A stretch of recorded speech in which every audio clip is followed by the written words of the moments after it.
தம் கிருபை பெரிதல்லோ என் ஜீவனிலும் அதே இம்மட்டும் காத்ததுவே இன்னும் தேவை கிருபை தாருமே இன்னும் தேவை கிருபை தாருமே. ஆண்டவரும் அருமை இரட்சகருமாகிய இயேசு கிறிஸ்துவின் ஈடு இணையற்ற நாமத்தில் சேனைகளின் கர்த்தர் ஊழியத்தின் மூலம் 23/8/2025 இந்த நாள் உங்களுக்கும் உங்கள் சந்ததிகளுக்கும் சமாதானத்தின் நாளாக அமையப் போகிறது என்று மனதார வாழ்த்துகின்றேன். இன்று நாம் அறியவிருக்கும் கிருபையின் வார்த்தைகள் அப்போஸ்தலர் 23 திடன்கொள், நீ என்னை குறித்து எருசலேமிலே சாட்சி கொடுத்தது போல ரோமாவிலும் சாட்சி கொடுக்க வேண்டும். கத்தோலிக்க வேதாகமம் இவ்வாறு கூறுகின்றது. ஆண்டவர் அவன் அருகில் நின்று துணிவோடிரும் எருசலேமில் என்னை பற்றி சாட்சி பகர்ந்தது போல ரோமையிலும் நீர் சாட்சி பகர வேண்டும் என்றார். என் அன்பு சகோதரனை சகோதரியே, இந்த செய்தியை கேட்டுக்கொண்டிருக்கின்ற உங்களை பார்த்து கர்த்தர் என்ன கூறுகிறார் தெரியுமா?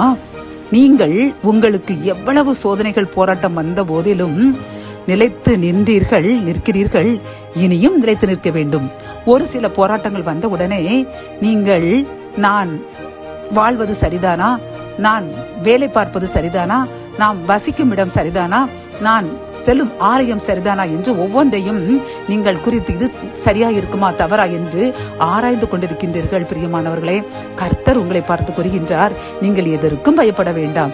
நீங்கள் திடன் கொள்ளுங்கள், திட மனதா இருங்கள். எந்த போராட்டம் வந்தாலும் நீங்கள் கலங்காதீர்கள்.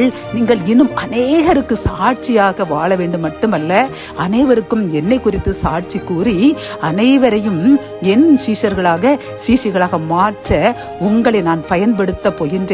என்னுடைய ஒரு பெரிய கருவியாக, என்னுடைய நாம பிரஸ்தாபத்துக்குரிய ஒரு பெரிய ஆயுதமாக நான் உங்களை மாற்றப் போகிறேன் என்று வாக்கு கொடுக்கின்றார். பிரியமானவர்களே, ஆகவே எந்த போராட்டம் வந்தாலும் நீங்கள் சிறிதளவும் கலங்காதீர்கள். கர்த்தர் உங்களோடு இருக்கின்றார். உங்களுக்கு வரக்கூடிய போராட்டங்கள் அனைத்திலும் நீங்கள் வெற்றி பெற்று ஒரு பெரிய ஊழியக்காரன் என்று உங்களை இகழ்ந்த அந்த மக்கள் மத்தியில் உங்களை உயர்த்தி ஆசீர்வதிக்கப் போகிறேன் என்று வாக்கு கொடுக்கின்றார். ஆகவே எதற்கும் கவலைப்படாதீர்கள், துணிந்து நில்லுங்கள், இறைவனை அண்டிக் கொள்ளுங்கள், இன்னும் பரிசுத்தமாய் வாழுங்கள். ஜெபம். என் அன்பு தகப்பனே, இந்த கிருபையின் வார்த்தைகள் மூலமாக கலங்கி நின்ற இந்த அன்பு சகோதரனுக்கும் சகோதரிக்கும் நீ எதை குறித்தும் கவலைப்பட வேண்டாம். இப்பொழுது சாட்சியாய் வாழ்வது போன்று இன்னும் அநேகருக்கு சாட்சியாய் வாழப் போகிறீர்கள். அனைவருக்கு என்னை குறித்து சாட்சி கூறி ஆத்மாக்களை ஆதாயப்படுத்த போகின்றீர்கள் என்று கூறின கிருபையின் வார்த்தைக்காக நன்றியப்பா. இனி இவர்கள் கலங்க மாட்டோம் என்று உறுதியெடுக்கின்றார்கள். நீங்கள் கலக்கத்தை போக்குங்க, அநேகருக்கு சாட்சியாக பயன்படுத்துங்க. மீட்பர் இயேசுவின் மூலம் ஜெபம் கேளும் நல்ல தகப்பனே, ஆமேன்.